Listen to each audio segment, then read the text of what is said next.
The collapse of FTX came as a surprise to many, but as more information pours in, it seems FTX's liquidity crisis began sooner than many thought. The world's third-largest cryptocurrency exchange, FTX, started the year with a $400 million Series C funding round, taking its valuation to over $32 billion. 10 months later, the crypto exchange is staring down the possibility of bankruptcy after its bid to be acquired by Binance failed. FTX was seen as one of the largest global crypto players as it established itself with multiple mainstream brand and sponsorship partnerships and billions in fundraising. The crypto exchange's finances were never in question, given it bailed out multiple lending firms during the crypto contagion in the second quarter of 2022. However, things took a wild turn in the second week of November. It started with a report about Alameda Research's illiquid FTX token, FTT, holdings and the discrepancy in the market cap of FTT. The liquid market cap of FTT tokens was about $3.35 billion, while Alameda held about $5.5 billion worth of FTT in collateral and debt leverages. The report was followed by Binance CEO Changpeng Zhao taking to Twitter to announce that they are liquidating all their FTT holdings, which the exchange received as part of its exit from FTX equity last year. Binance received roughly $2.1 billion cash equivalent in Binance USD, BUSD, and FTT. However, more than the liquidations, it was the wording of Zhao's tweet that drew attention. He said that they don't support people who lobby against other industry players behind their backs. Liquidating our FTT is just post-exit risk management, learning from Luna. We gave support before, but we won't pretend to make love after divorce. We are not against anyone. But we won't support people who lobby against other industry players behind their backs. Onwards. CZ Binance, at CZ_Binance, November 6, 2022. Zhao's sly against Sam Bankman-Fried and his lobbying efforts against the decentralized finance, DeFi, market created a panic in the market, leading to heavy selling of FTX's native token, FTT. Bankman-Fried came out the next day to ensure that everything was fine with the exchange and that a competitor was creating FUD.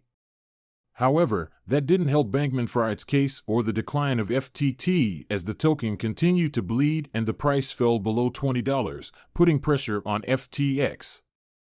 Just a day after assuring the crypto community that everything was fine and FTX had the funds to back customers' assets, Bankman-Fried announced that FTX was in a deep liquidity crisis and that it was working on a plan to sell its global exchange to Binance. Some 48 hours later, Binance said that after looking at FTX's internal books, it realized the situation was too advanced for it to help and backed out of the deal. As a result of corporate due diligence, as well as the latest news reports regarding mishandled customer funds and alleged U.S. agency investigations, we have decided that we will not pursue the potential acquisition of FTX. Binance, at Binance, November 9, 2022. Another report stated that Bankman-Fried asked for $8 billion in emergency funding to make up for users' withdrawals, indicating there was misappropriation of user funds as well. Looking at the numbers, it is clear why Binance decided to withdraw from the deal, as the $8 billion shortfall represents almost 20% of the Binance market cap after the recent slump. Rob Viglione, CEO at Web3 infrastructure firm Horizon Labs, told Cointelegraph that the ongoing scenario could never happen in traditional finance as the United States Federal Deposit Insurance Corporation, FDIC, and Federal Reserve System provide regulatory oversight and act as a backstop. In the case of FTX, he stated, "Here we had a web of financial obligations sitting on top of a volatile digital asset, FTT, that people seem to forget can lose all liquidity in a crisis. The proximate reason, though, seems to be something akin to financial warfare in that a major holder, Binance, decided to suddenly dump all of their holdings on the spot market at once. This was done intentionally to crash the price and to collapse the web of financial obligations that ran across multiple organizations, probably in full recognition that many people would be hurt in the process." When Bankman-Fried said the exchange was liquid, it may indeed have been the truth. The only problem being the exchange was heavily liquid in FTT, which it was also using extensively as collateral. Jonathan Zepatini, strategy lead at Curated, called the FTX saga the crypto industry's Lehman Brothers moment of this cycle, telling Cointelegraph, "It looks highly likely that a run on the exchange has revealed them to be operating on a fractional reserve basis after engaging in rehypothecation of customer assets to effectively bail out Alameda Research, the prop trading firm that was also founded by Bankman-Fried, which became a zombie due to sustained losses. Simply put, they used a scheme involving overvalued junk collateral to raid the piggy bank, and now the customers are left holding the bag. Never use a token you print as collateral." The biggest culprit for FTX's downfall turned out to be its associate firm, Alameda Research, and its own native token FTT. While crypto lenders like Three Arrows Capital and Celsius were struggling to cope with the Terra crash, Alameda managed to sail through the crisis. But now it seems the trouble started brewing for the firm in the second quarter itself. As Cointelegraph previously reported, a September 28 transaction of 173 million FTT, worth approximately $4 billion at that time, indicates FTX might have bailed out Alameda during the crypto contagion, knowing well that 173 million vested FTT will be released in September. According to on-chain data, FTT token supply increased by 124.3% on September 28 when 173 million FTT tokens were created by a 2019 contract with Alameda as the recipient. Alameda then sent the entire newly minted FTT back to an FTX address, which led many to believe it was a return of debt. Rumors then abounded that FTX bailed out Alameda using unreleased FTT as collateral. Lucas Nuzzi, the head of the crypto analytic firm Coinmetric, believes FTX not only helped Alameda from imploding but subsequently saved 173 million vested FTT from liquidation.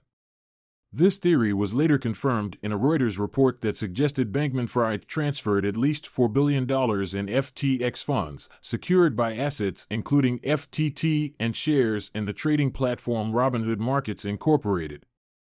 A portion of these funds were customer deposits. I found evidence that FTX might have provided a massive bailout for Alameda in Q2, which now came back to haunt them. 40 days ago, 173 million FTT tokens worth over $4 billion became active on-chain. Lucas Nuzzi, at Lucas Nuzzi, November 8, 2022. Eric Chen, CEO and co-founder of DeFi research firm Injective Labs, told Cointelegraph that FTX's unchecked native token FTT-based liabilities increased to a point where it was impossible for the exchange to come back. He explained, FTX was in a position in which their liabilities far exceeded their assets. Essentially, it was reported a few days ago that Alameda's balance sheet was not very healthy. Alameda is closely tied to FTX, and the firm also held a significant amount of their assets in the native FTX token. As the value of FTT began to fall precipitously, Alameda likely could no longer cover their liabilities, which led to a major hole across the FTX balance sheet. Alameda had nearly $15 billion in assets by the end of June, with $3.66 billion of unlocked FTT, along with $2.16 billion in FTT collaterals. Joshua Peck, founder and chief investment officer at crypto hedge fund Curated Capital, told Cointelegraph, "It appears that they have used this token to transfer customer funds from FTX to the Alameda hedge fund, also owned by Bankman-Fried, in exchange for collateral they could create out of thin air." He added that if Alameda had been able to return the funds, clients would not have been at risk, but it appears they made illiquid investments, so client funds would have required the sale of a number of interests ranging from tokens locked in smart contracts to venture investments, many of which are currently virtually valueless if sold at market value today. Interests beyond crypto. Sam Bankman-Fried was once seen as a prominent crypto personality with numerous successful fundraisers, mainstream sponsorship deals, and a series of funding for other crypto startups. However, the public's perception of Bankman-Fried took a wild turn after he was found lobbying for a bill that aims to curtail the budding DeFi market. The DCCPA draft bill was leaked online and proposed to eliminate anonymous crypto projects, with decentralized autonomous organizations and crypto exchanges required to legally register in the United States. Bankman-Fried's heavy funding of the United States midterm elections, rated at around $50 million, added to rumors of his lobbying efforts to get ahead of the competition caught up with him. Some in the crypto community have posited that his lobbying efforts in the United States, added to his notorious taunts against Zhao, were the key reasons that Zhao decided to publicly liquidate FTT and call out Bankman-Fried, despite Zhao stating that it was a business decision. Apart from his interest in politics and lobbying for the crypto industry, Bankman-Fried is a big gamer as well, a hobby that, according to some, cropped up during business hours. According to a blog post from Sequoia Capital, one of the biggest investors in FTX noted that Bankman-Fried was playing League of Legends, a popular multiplayer online game, during the fundraising rounds. An excerpt from the blog post read, "I sit 10 feet from him, and I walked over, thinking, oh, shit, that was really good," remembers Ramnik Arora, FTX's head of product, and it turns out that fucker was playing League of Legends through the entire meeting. The downfall of FTX may go down as one of the biggest self-inflicted wounds for the crypto industry, a tragedy that could have been avoided if FTX was only as transparent as its CEO has previously claimed. The fall has also invited heavy scrutiny from the regulators, with reports of a possible investigation into FTX's sister company in the United States. The FTX crisis highlights the grave issue of centralization in the crypto ecosystem, which ironically is built on the ethos of decentralization. In the absence of clear regulatory guidelines, many more giants like FTX will self-implode due to opaqueness in the decision-making process. By the time these debacles come to light, it's too late to save the firm from falling apart. This was evident during the crypto contagion as well, when Terra imploded and brought down numerous crypto lending firms along with it. The exchange's demise is certainly a massive event after the Terra crash earlier this year.